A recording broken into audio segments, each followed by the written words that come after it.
from KBIA and the Reynolds Journalism Institute. On air and online, this is Intersection.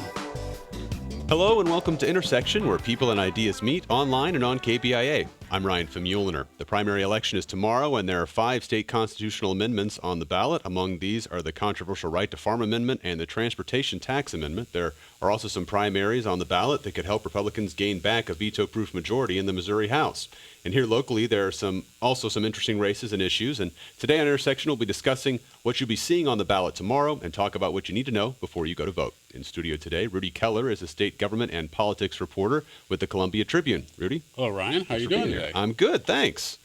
Scott Swafford is the city editor for the Columbia Missourian, and he's a professor at the MU School of Journalism. Scott, thanks for joining us. You bet, Ryan. Thanks for asking me to be here. Yeah, great. And David Lieb is a reporter with the Associated Press working at the Missouri State Capitol in Jefferson City. David, thanks for being with us. Glad to be here. All right. And for you in our audience, do you have any questions about what's on the ballot tomorrow? Let us know by giving us a call at 573-882-8925 or email intersection@kbia.org. You could also tweet us at intersectkbia. So as I mentioned there in the intro, we've got 5 statewide ballot issues, starting with Amendment 1. Why don't we start there, because that's one that's gotten a lot of attention really over the past few months, the so-called Right to Farm. First off, I guess, what is that, the right to farm? David? Well, it's very short. It says, shall the right to engage in farming and ranching be forever guaranteed in this state? Right. What does that mean? Well, that's where the debate starts, right? Well, no one knows what it means, right? And so that's why you have a lot of ads going on each side trying to tell people what it might mean. Right. And who are those ads coming from on each side? Like, who's opposed, who's for it? Well, we can tell. Generally speaking, the agricultural industry in the state, from the pork producers to the soybean and corn associations, the Farm Bureau, they're footing a lot of those ads that you're seeing for it. Most of the ads against it are coming from the Humane Society of the United States. And if readers are unfamiliar with who they are the group that helped bankroll the puppy mill ballot measure in 2010. Right. And that's not necessarily a coincidence, right? I mean, this right to farm, some people have pointed to that as one of the reasons this is something we're going to see on the ballot this year. There is a direct connection. While this was being talked about vaguely before that ballot measure gave it a boost. And the agricultural industry responded to the ballot measure on dog breeding with this effort to say we don't want anything else that might mess with what we want to do here. For what it's worth, one other state beat us to the punch. North Dakota has already adopted a right to farm in its constitution, and contrary to all the hyperbole surrounding the issue, nothing's happened there yet with it. There hasn't been a court case either citing it or challenging it as it relates to any state laws there yet. Right. Yeah, there's a lot of mixed feelings among people when you got and talked to voters about this right to farm amendment. I was talking with a Republican candidate, Betsy Phillips, who we might talk about in the 47th district, and she says she's reluctantly voting for it but she's suspicious because of the big players on both sides. And the puppy mill proposition from a few years ago had several things that are having a long-lasting impact on the state. One is things like this constitutional amendment. The other is that other initiatives are being planned that would otherwise be statutory initiatives as constitutional amendments. The people who want to legalize marijuana, after watching the puppy mill proposition be changed by the legislature significantly, have decided that when they push an initiative petition, they're going to put their legalization of marijuana into the Constitution, because that means lawmakers can't overturn it with a simple vote. They would have to go back to voters to do that. So it's an interesting dynamic that the Humane Society created. The things that the farmers are worried about, the farm groups are worried about that might come along, are something like a rule they have in California that says that chickens that are laying eggs have to have a certain amount of space so that they can turn around in their cage, because that's a more humane way to raise, to treat chickens who are creating eggs. Our Attorney General is suing the state of California because that regulation says that no eggs can be imported into California that are not raised under those conditions. Right. And so, as you said earlier, Dave, we don't really know for sure what the impact might be. I mean, we had the show a couple weeks ago talking about CAFOs in the state, and that's one thing a lot of people have concerns about is how, if this was approved, how that may affect an operation like that. And I guess if it's not, maybe it's not as clear if it really makes a difference. Well, some of the opponents would suggest that if this were approved and a CAFO wanted to challenge a regulation about how much of a buffer space it had to have around its farming operation, that they could go to the state constitution and say that this regulation or this state law conflicts with our constitutional right to farm. Who knows? Right. That would be a case of first impression in the court. Right. As you said, North Dakota, we don't have a use case yet for this kind of thing. And the deal in North Dakota didn't attract near the attention that this one has in Missouri. It was very low budget. The opponents spent hardly any money.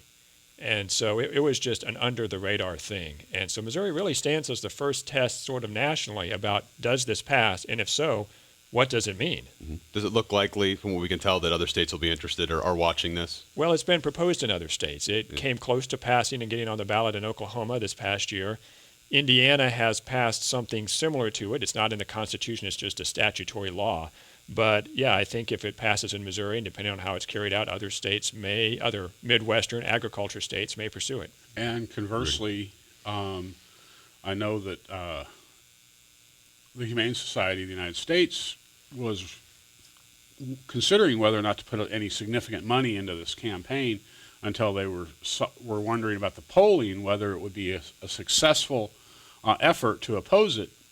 There is a poll that's come out that I'm not sure how much credence I would put in it, but it's leading 48-40, and so the Humane Society may have decided to put their money in as a test case to see how are Missouri voters, can they be persuaded one way or the other, and if they prevail, and then we may see some more puppy mill-like measures coming from them. Do you know what the margin of error was on that poll? Could be a dead heat, depending on the margin. Yeah, that's true.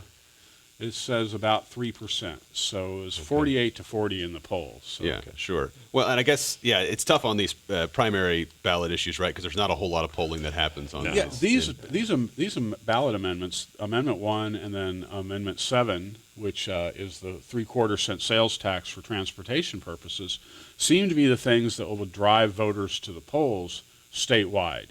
And they're the things that are having there's no United States Senate race this year. There's an auditor's race, but there's no primaries, and there's not even a Democratic candidate on the auditor's ballot. So, other than a major Democratic primary in St. Louis County regarding their St. Louis executive, the ballot measures are the big thing that are going to be driving voters to the polls. Other than whatever local county race or legislative race that is involved in their area. Is there any other measure? I mean, I guess your guys' opinions on if you think this may pass, or any other indications you've had other than polls. I'm not asking you to put on your soothsayer hats, but what are your feelings about something like this, an issue like this, going to Missourians? Well, traditionally, I would say Missouri being an agricultural state, and we've seen that rural interests on many of these types of measures have prevailed over the years. But so going into this, I thought this is going to be a slam dunk. Amendment 1 is going to pass easily. But you've seen, even within the agricultural community, there seems to be a schism. Is this to protect the rights of family farmers, or is this to protect the rights of corporate farmers, or the ability of corporate farmers to gain even more inroads into Missouri? And so I think that kind of makes it a toss-up. And there aren't a lot of votes in the rural areas. Like I said, there's going to be a big turnout in St. Louis County among Democrats.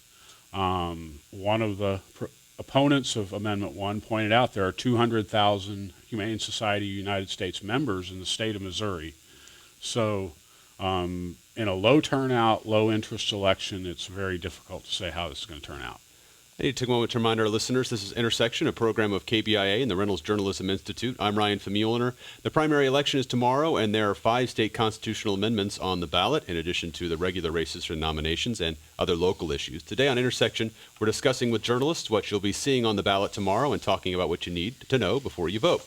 Joining us in studio, Rudy Keller is a state government and politics reporter with the Columbia Tribune. Scott Swafford's the city editor of the Columbia Missourian and the professor at the MU School of Journalism. And David Lieb is a reporter with the Associated Press working at the Missouri State Capitol in Jefferson City. For you and our audience, what do you think about the proposed constitutional amendments on the ballot tomorrow? Share your thoughts. Give us a call at 573-882-8925 or email intersection@kbia.org. You could also tweet us at intersectkbia.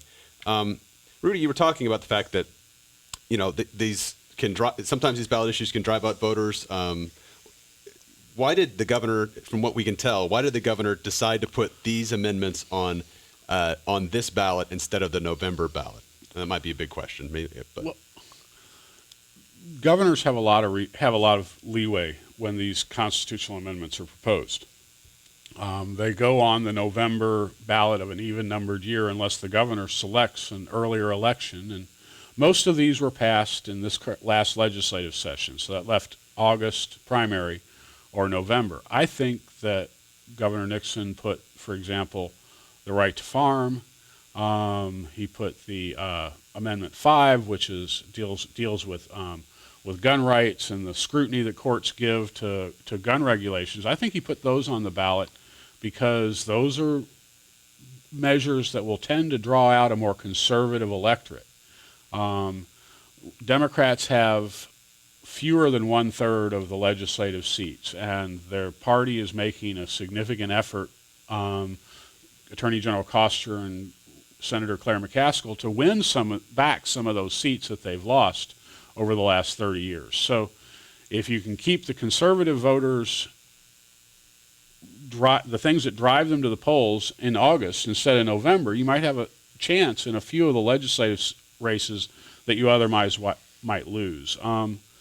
The Amendment 7, the governor has announced his opposition to it, but at the same time, it's going on a low turnout election. So the ballot measures such as this tend to draw their supporters more vigorously to the polls than the opponents. So Yeah. The one David? thing about Amendment 7, and that might be a mystery, why do you put it here versus there, but the one thing it did do was shorten the campaign time period.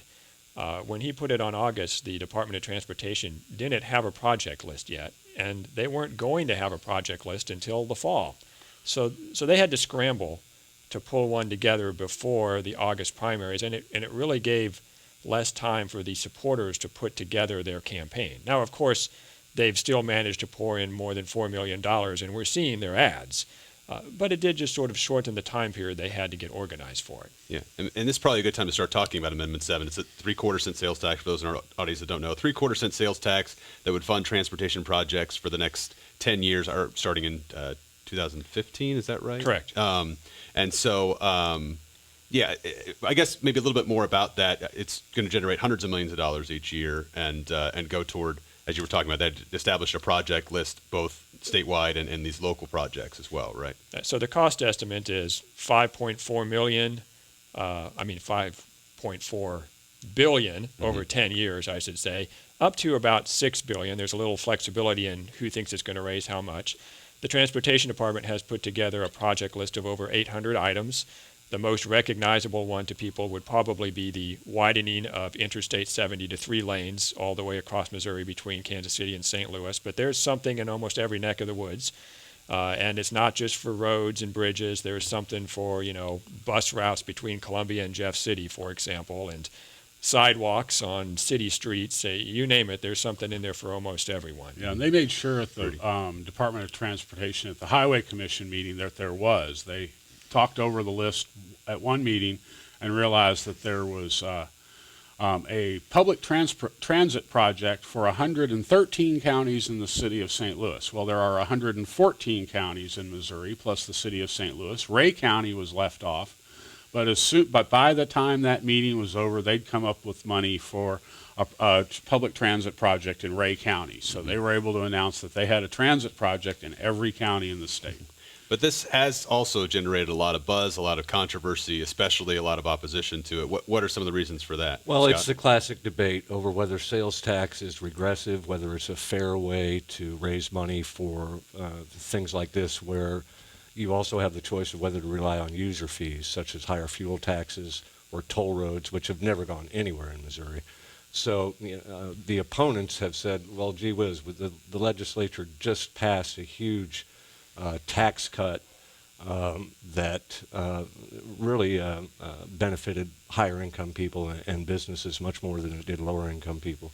And now they're turning around and asking everybody, including those on the lower income scale of the spectrum, to pay for roads that they may not even use them all that much. So it's that classic debate, regressive sales tax versus something that taxes users, particularly the trucking industry, which, this amendment not only would establish a 3/4 cent sales tax that everybody would pay, it is worth noting that it would exempt groceries, gasoline, and prescription medicine.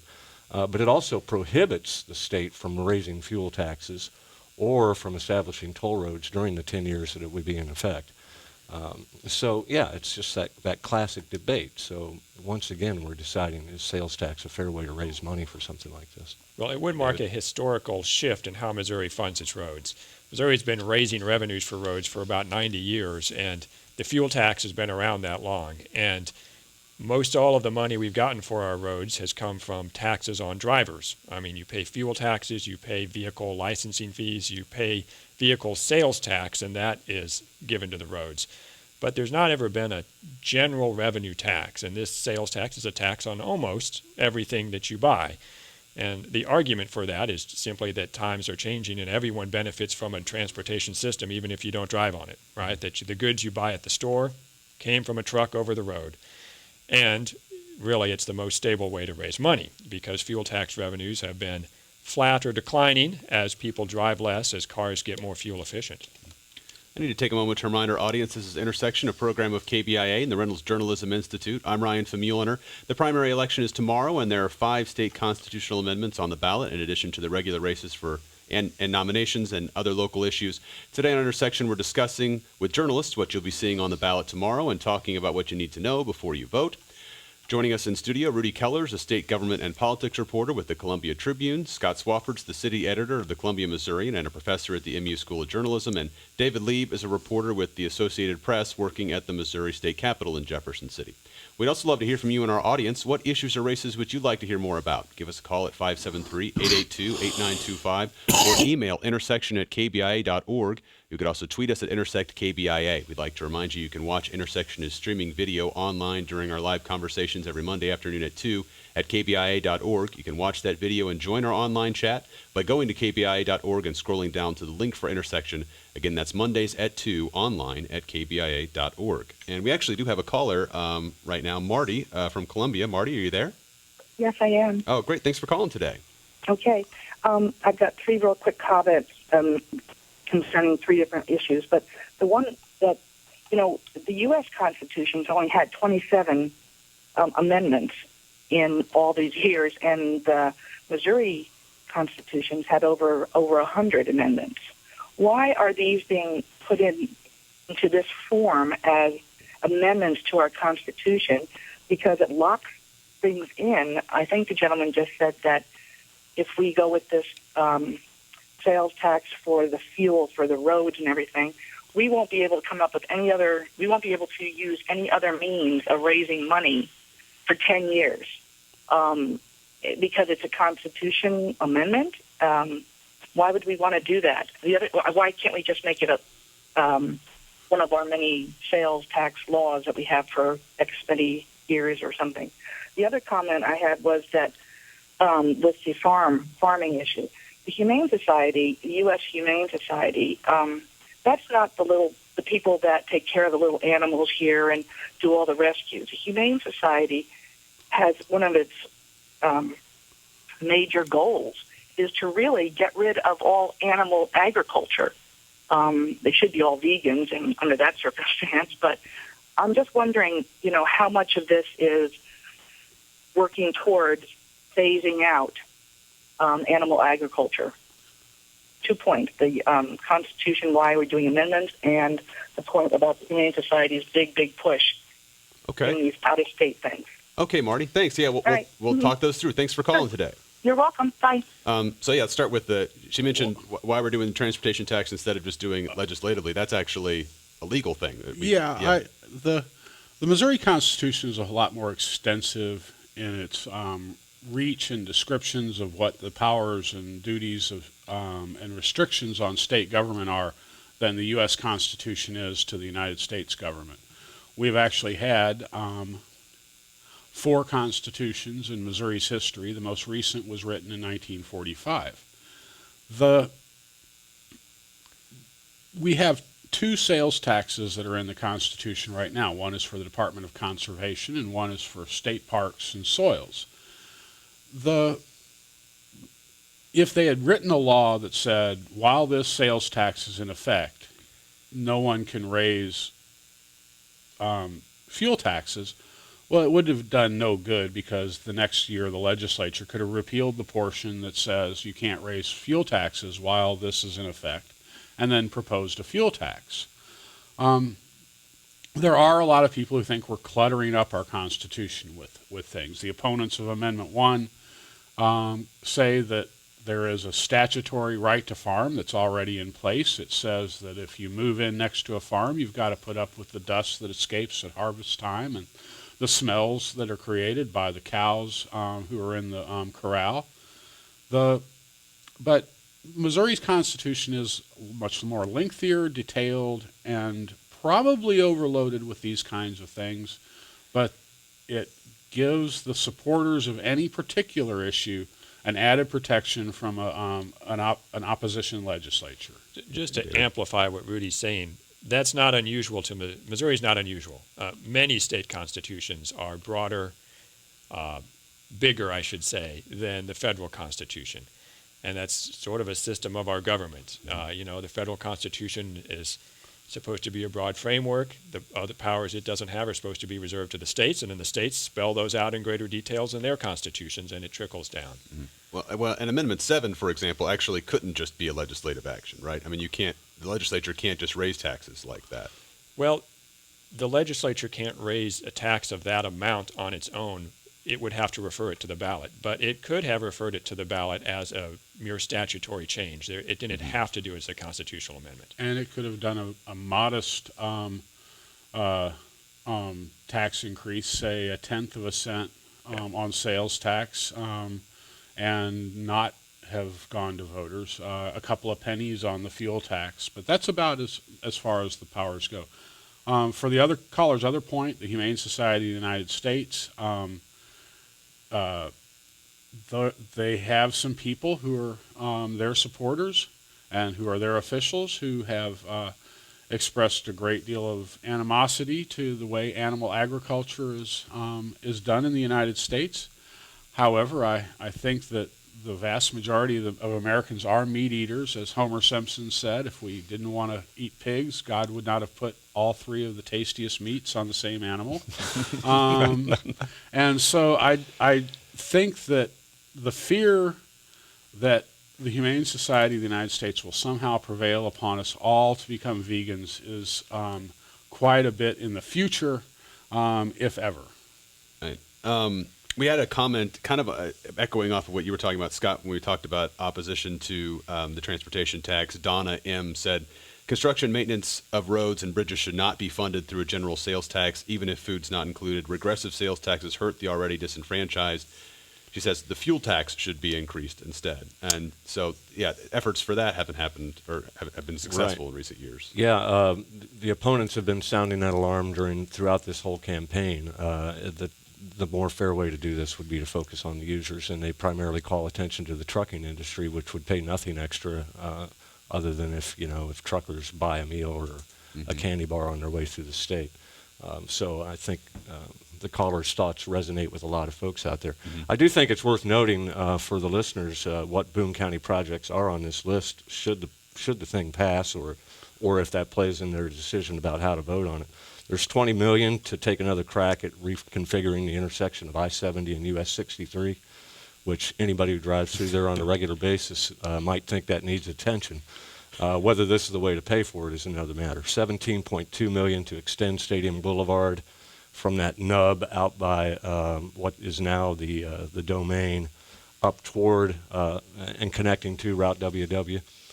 I won't list all these, but some of the bigger ones. $14 million for a new terminal and runway improvements at Columbia Regional Airport. The city has a $17.1 million architectural there's a report from an architect that says $17.1 million would build you a new terminal out there. So the state would chip in $9 million toward that if this were to pass. Mm-hmm. $10.5 million to extend daily bus service by 2 hours. And then there are sidewalk projects in here for Columbia. And then, as David mentioned earlier, $1 million for Oates to establish a transportation service for seniors between Columbia and Jeff City. So. The projects that Scott just mentioned are both a talking point for supporters and a talking point for opponents. Opponents say that there is no overarching vision, that we're going to spend $6 billion over the next 10 years. The only big thing that we are supposed to get is I-70, 3 lanes, both directions, from Wentzville to Independence. Everything else is projects on that scale to a great extent, all the way down to a couple of $100,000 for 2 blocks of sidewalk along Garth Avenue.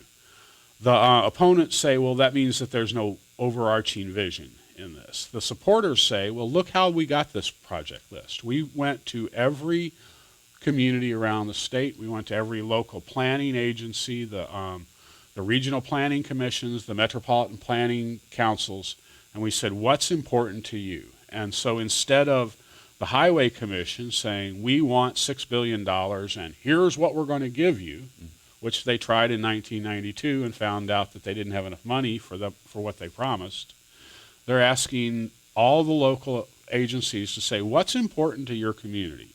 What do you need?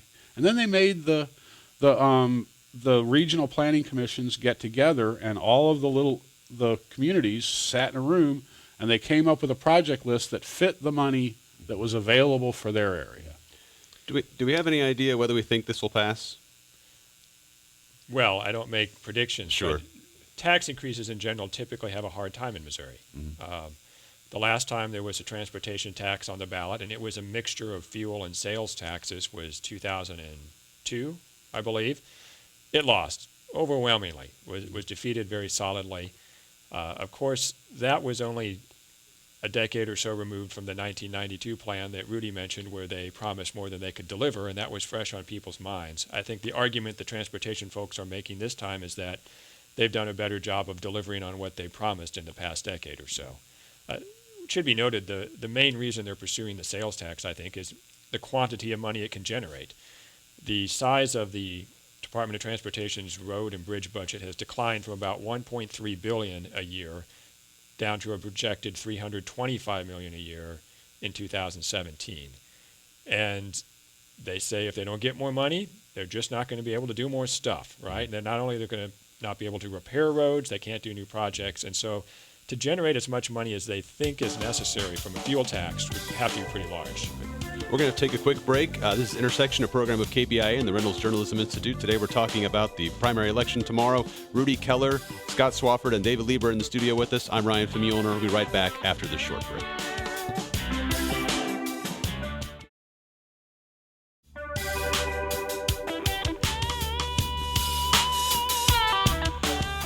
Welcome back to Intersection, a program of KBIA and the Reynolds Journalism Institute. Today on Intersection, we're discussing with journalists what you'll be seeing on the primary election ballot tomorrow and talking about what you need to know before you vote. Joining us in studio, Rudy Keller is a state government and politics reporter with the Columbia Tribune. Scott Swafford is the city editor of the Columbia Missourian and a professor at the MU School of Journalism. And David Lieb is a reporter with the Associated Press working at the Missouri State Capitol in Jefferson Studio and City. In studio today, we have all these guys, and we're going to take some more questions from you in the audience. Actually, right now, we have one from, let's see, John from Columbia. John, are you there?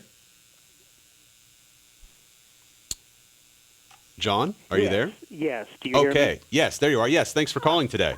Good afternoon. I have a question for your panel relating to Amendment 7, and it deals with the special interest favoritism. So, effective August 28th of 2012, gosh, less than 2 years ago, the legislature exempted all trucks licensed over 54,000 pounds from paying any sales tax. And Proposition 7 prohibits any increase in the truck fuel tax for the next 10 years. Is this merely a coincidence, or is this some slick trick on the part of the legislature to pander to the trucking lobby? Okay, John, good question. Thanks a lot. Might be tough for our journalists to necessarily answer that because it's maybe hard to pin down anyway. But I don't know if it's coincidence or pandering, but I will point out this, that 2012 law that exempted big trucks over 54,000 pounds from the sales tax is sort of part of a trend that the legislature has been doing of exempting what they consider to be a broad definition of manufacturing from sales taxes. And so materials that are used as inputs for final product outputs, they've been continually exempting from sales taxes, whether it's the electricity used to make your pizza or the power poles that are put up to transmit your electricity. Those are two examples of things they exempted this year. This falls into that trend. I didn't hear any discussion about it when this bill came around this year. And so there didn't seem to be much talk of, hey, we exempted them from a sales tax a couple years ago, and now we're raising the sales tax, and they won't have to pay. So anyway. The Trucking Association is one of the minor contributors to the campaign fund to pass Amendment 7. The engineering, construction, and unions are the major contributors to this program, and to be fair to them, the lobbyist or the executive director of the Missouri Trucking Association told me that they wanted a fuel tax component to this. They're willing to pay more fuel taxes to get better roads, to safer roads, to speed their loads along the way. Many of their contracts are built with a fuel surcharge built in, so that means that when fuel prices do go up, they can pass that on to customers. The argument that is made for exempting the trucks, and the same reason is that if the tax is on there, then it drives up the prices to the consumers because it increases the prices on the business. The sales tax was chosen purely and simply because polling showed that it was the most likely thing to pass. It had nothing to do with what is the most effective way to raise money. It had nothing to do with what is the fairest way to raise money. It was pure, and the supporters will tell you this all day long. It polled the best. I would add, it polled the best, and it could generate a lot in one swoop. Right. Yeah. Right. Well, we probably better move on because there's a lot else to talk about. But staying in the vein of sales tax, Proposition EPIC here in Boone County is a 1/8 cent sales tax. Scott, why don't you tell us a little bit about it? Well, first of all, I would say kudos to the county for coming up with the most creative ballot proposition name I've ever seen. If there's a different one out there, I don't know. EPIC stands for Economic Parks and Investment in Community. So this sales tax would be 1/8 of 1%. It's been proposed by the Boone County Commission. And it's intended to address a long-standing challenge that the county has had since it bought what was then the Boone County Fairgrounds 15 years ago. Now they call it the Central Missouri Events Center, home of the Boone County Fairgrounds. And so the county, that's been a losing proposition for the county since it acquired that property. And they're trying to come up with a steady, sustainable revenue stream that will allow them to develop that property in a way that it can become a recreational resource and a real something that will have much more of a chance of attracting major events and that sort of thing. So this would generate about $2 to $3 million a year, $18 million up to about $18 million over the time it would be in effect. It would be set to expire in 2020.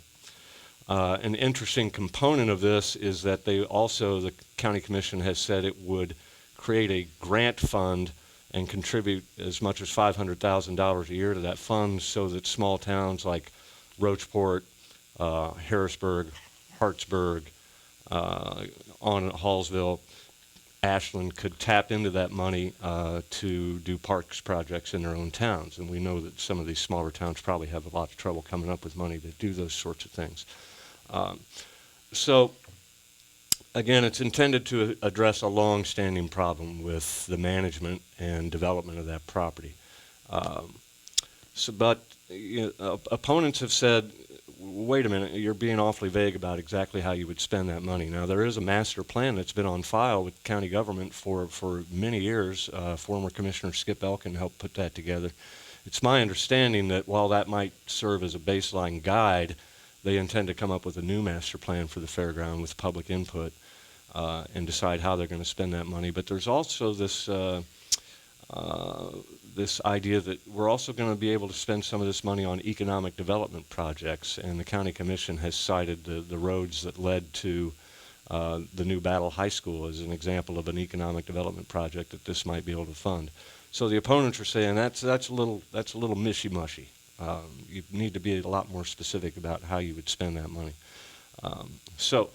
Also, the county has suggested that it might be interested in if this were to pass, it might be interested in contracting with the City of Columbia to manage and develop that property.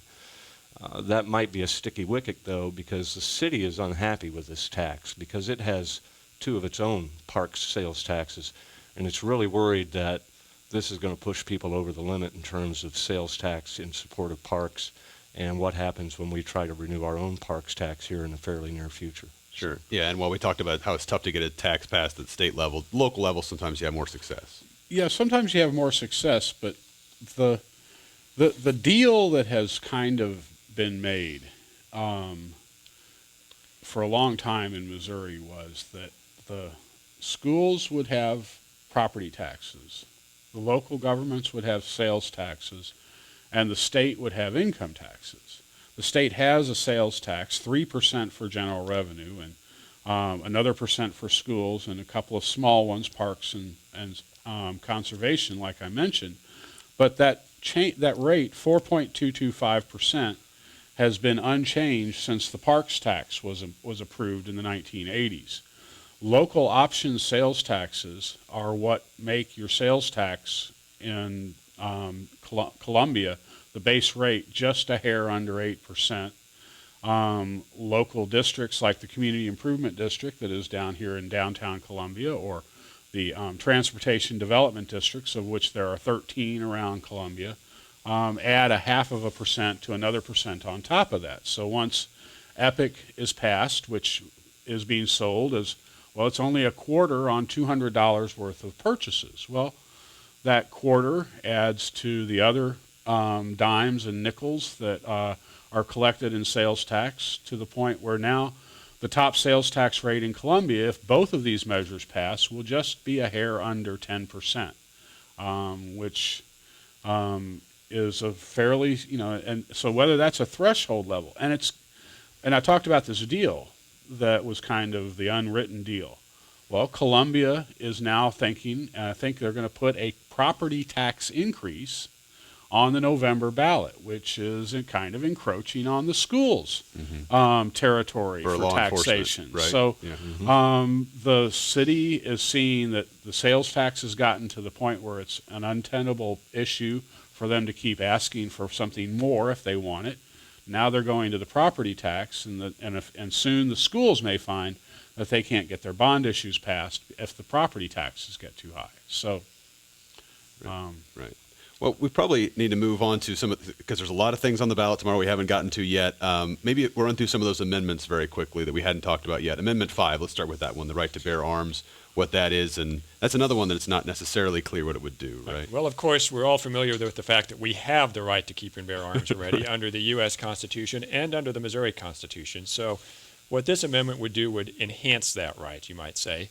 It would add ammunition and firearms accessories to the list of arms that you have the right to keep and bear. It would subject gun control restrictions to a strict legal scrutiny, which means if there is some law or regulation passed that somehow tries to limit firearms, say the open carry of firearms or something like that, someone could challenge that under this constitutional provision and saying, hey, wait, I have a right to do this. It's subject to strict legal scrutiny. You can't do that. This is another case where we're not the first state. Louisiana passed something like this a couple years ago, and they've actually seen an explosion of lawsuits, primarily by criminal defendants who are now raising objections in their court proceedings to a variety of charges, alleging that they are infringing on their new constitutional right. I don't think that so far many of those people have been successful, but the Attorney General's office down there says they have spent a lot of time handling those cases. Interesting. And that this is one that hasn't been quite, definitely not to the scale of Amendment 1 and Amendment 7 as much as, but are there still opponents and supporters that are really pushing this, or it's one of those issues that people kind of know where they stand on it, I guess? There's been virtually no money spent on this. Yeah. I am surprised it hasn't attracted a little bit more attention, though, just because it involves guns. Right. Typically, that plays pretty well in Missouri. This was sponsored by our own state senator, Kurt Schaefer, who said it was necessary to bring the Missouri Constitution in line with recent U.S. Supreme Court rulings. But as David mentioned, there's this concern, particularly among prosecutors and law enforcement out there, that this might flip on its head that prohibition of felons owning or using firearms. I'm not smart enough to know whether that's actually going to be a factor, but there is a provision in the amendment that says it would still restrict the gun rights of convicted violent felons. Our own county prosecutor, Dan Nida, said, well, how do you define a violent felon? And he, too, is anticipating a lot of litigation over that particular There is still the federal law that says no felon can own a firearm. Or be in possession of a firearm. The question then becomes, and there's a Missouri law that's similar, but the question becomes, well, will they want to refer every one of those cases to federal prosecutors, and will federal prosecutors want to deal with a large number of criminal cases? It often in drug cases where a felon has firearms, that does happen. It's transferred to the federal system, but not. I don't think that every time they find a felon with a firearm, are they going to want to send it to the federal prosecutor. It's an interesting. It's an interesting thing. Most of the amendments are that are on the ballot, other than Amendment 1, are attempts to somehow define or redefine or expand our rights. One of the other ones is Amendment 9. Data privacy, electronic data privacy. Yeah, and that really is once again, that's just a simple language that says that the people shall be secure in their persons, papers, homes, and effects, and that's the current law, and electronic communications and data.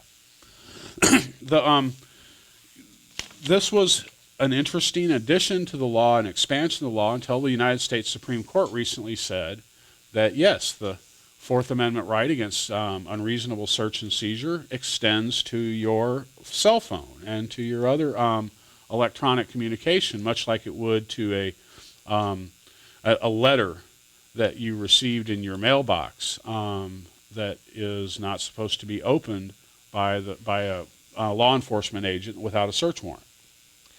By the time that Supreme Court decision came down, this had already been placed on the ballot. So some might say the U.S. Supreme Court ruling makes this moot, but I think the supporters would say it's better safe than sorry to have it in our own Constitution as well. Sure.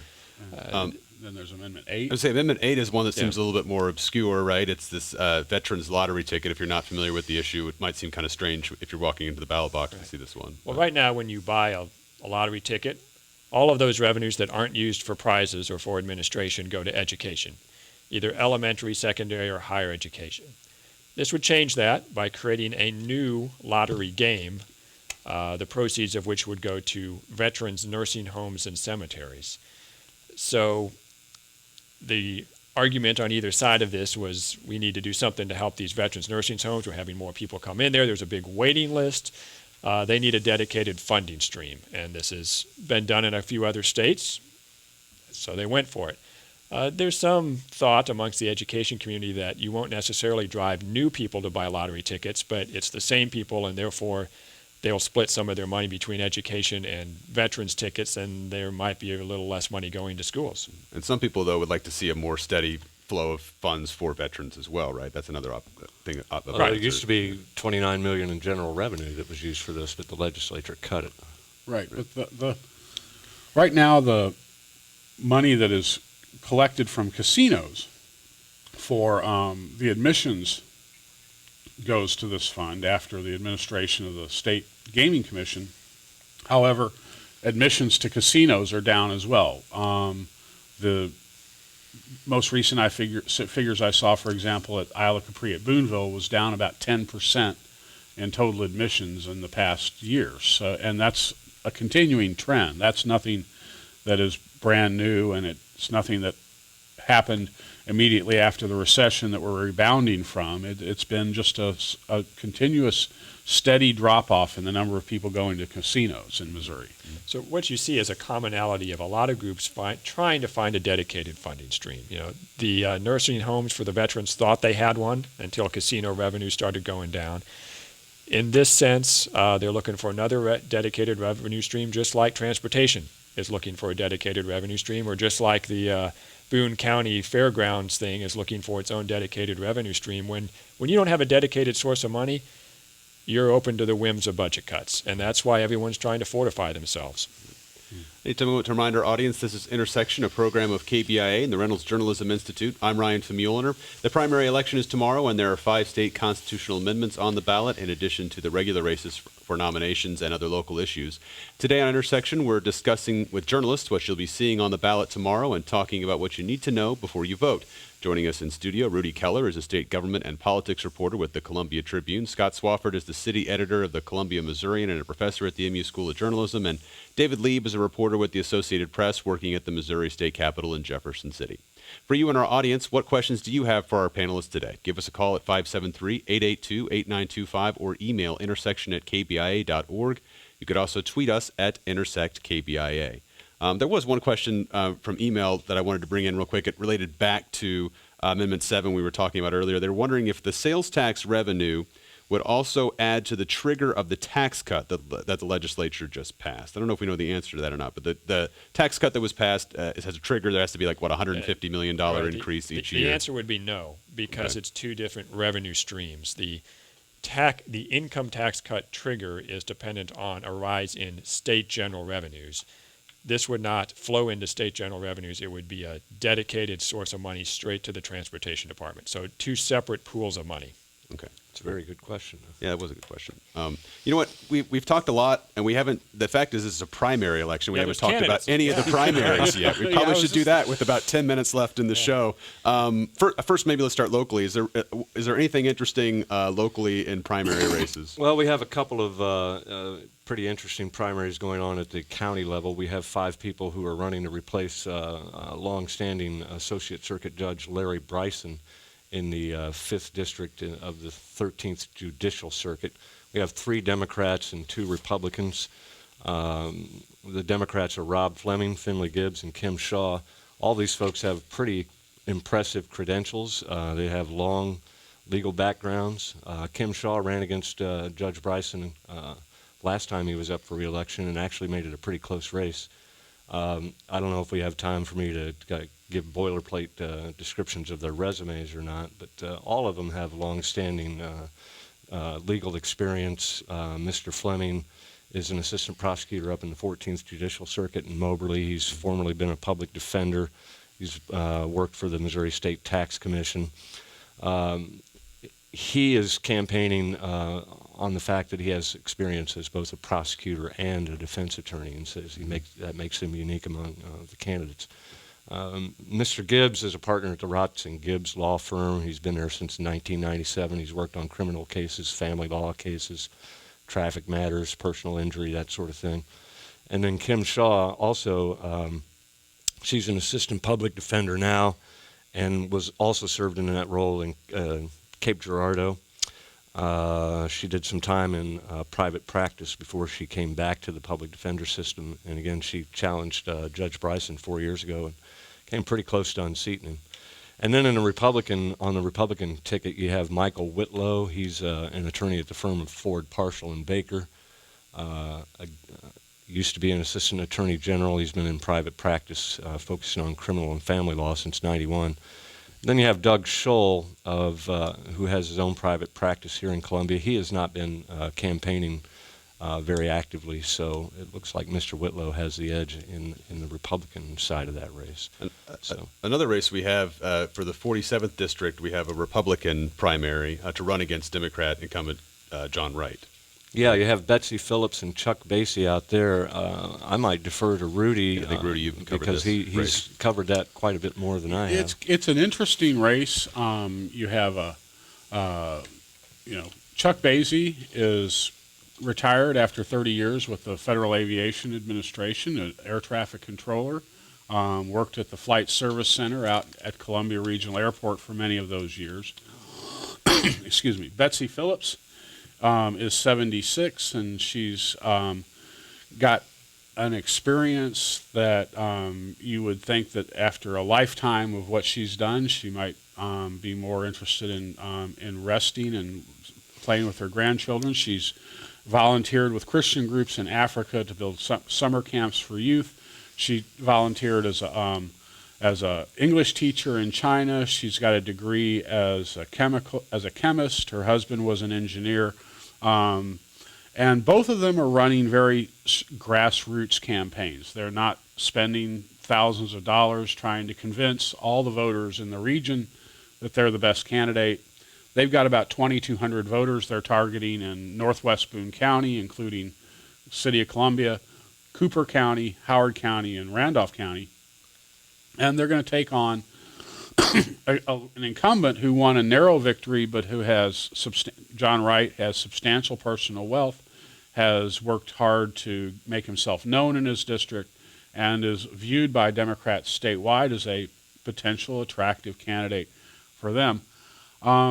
It's one of a number of races that Republicans would like to pick up to pad their majorities. There's also another dynamic, and I'm going to ask David what do you think? Are there any House races that you're watching because of internal Republican politics?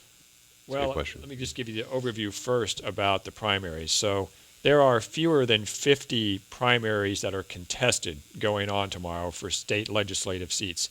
That means only one fourth actually have contested primaries. It's a pretty low number.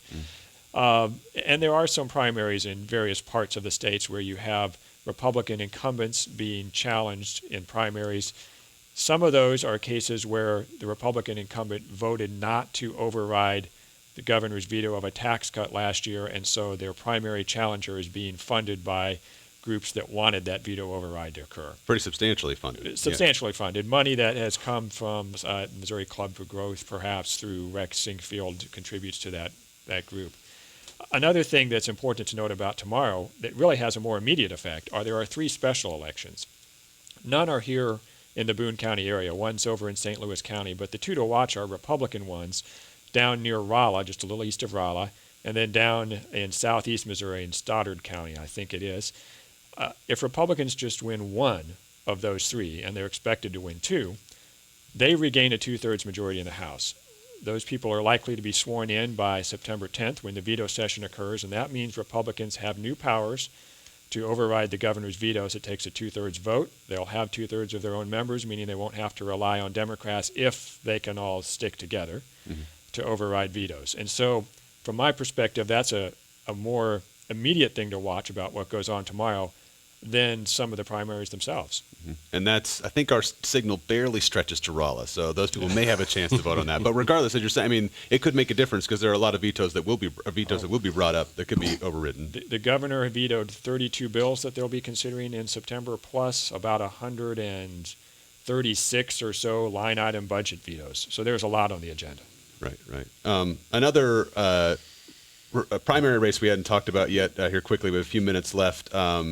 In District 4, U.S. Representative Vicky Hartzler does have a challenger in a Republican primary, John Webb, if that's right. I don't know. Do we know a lot about him? I don't know that we know a whole lot about him. The Missourian has interviewed him. He calls himself a constitutional fiscal conservative. He says Ms. Hartzler has not been nearly conservative enough for the constituents around the 4th District that he's talked to. Like Representative Hartzler, he's from Cass County. He's a former police officer, served in the Kansas City Police Department for about 12 years back in the 70s and 80s. So yeah, I guess he, as conservative as you might believe Representative Hartzler is, John Webb says he'll be even more conservative. Yeah, I saw David's eyes kind of lighten up when he said, yeah. Yeah, right.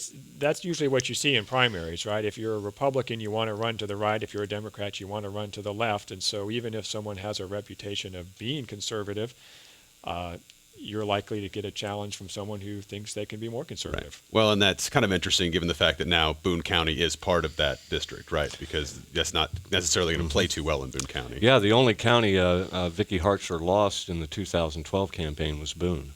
When they redrew the congressional boundaries, Boone County became part of the 4th district, and it was interesting to see that because we knew that Boone County was getting lumped in with what was otherwise a very conservative or rural type of district. Well, Boone County, members of Congress, Democratic or Republican, have always not wanted Boone County to be part of their district because we tend to vote against whoever is in office.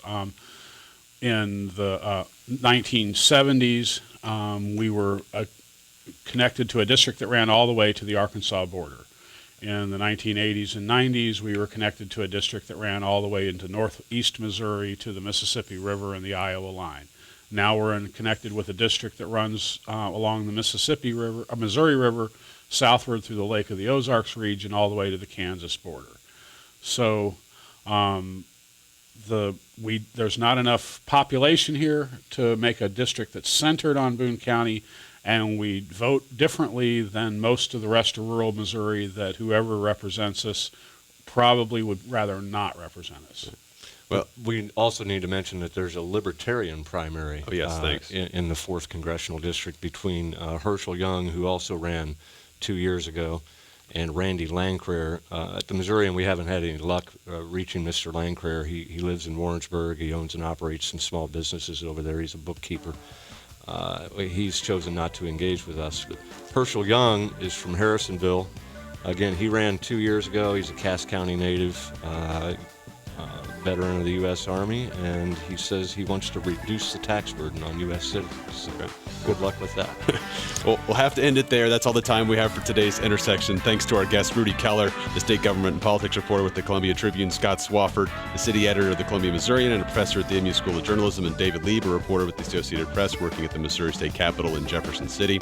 Intersections produced by Janet Saidi and Maureen Lewis Stump. Travis McMillan is our technical director with production assistance from Hope Kerwin and Austin Federa. Pat Akers is our audio producer. Executive directors are Mike Dunn and Mike McKean. I'm Ryan Famuliner. Thanks for joining us today, and have a great week.